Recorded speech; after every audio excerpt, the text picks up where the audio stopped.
Absolutely. So there's two streams to create affordable housing. And one is, of course, where government is hands-on and we subsidize either the rent or we build public housing. And I think we need to do that, but we need the federal government and the provincial government, and especially the federal government, to help us out with funding. Sure. We cannot on the property tax, because you have to keep in mind municipalities cannot borrow. Yes. And our only main source of revenue is property taxes. Yes. We cannot build public housing ourselves using property taxes, right? So we need the federal government to fund us Right. or build, and we'll be happy to operate. But then there's also market rental. Right.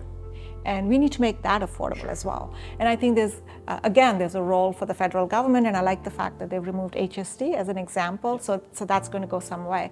As mayor, one of my commitments is to do two things to incent rental buildings, purpose-built rental buildings.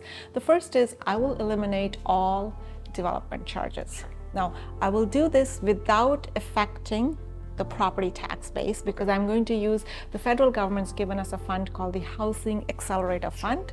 So it is about accelerating housing. So I'm going to use that pool to create a fund and say, if you're building purpose-built rental, you do not have to pay DCs. Right. And it's first come, first serve, right? So, and the reason I want to do it first come, first serve is I want to incent the people who build. I don't want a situation where someone gets the free DC but then is not building. Right. So it's a finite amount of money, the first few thousand that get built. So that's something is in my power. So I'm going to do that to help incent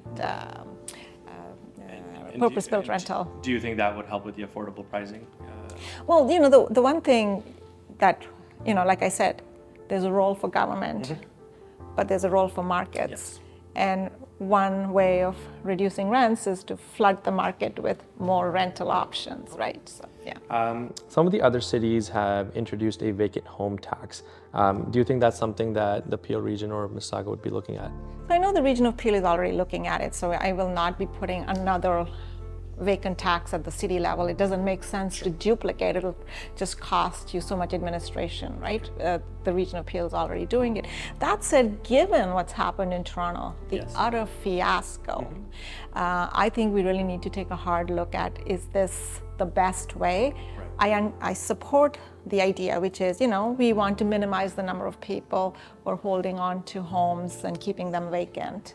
Right. So I get that. It's not a big revenue generator. We don't want it to be a big revenue generator because we want people to be, every home to be having someone living there. Right. I'm just not sure, given what went on in Toronto, whether that's the best way. So we need to study that better.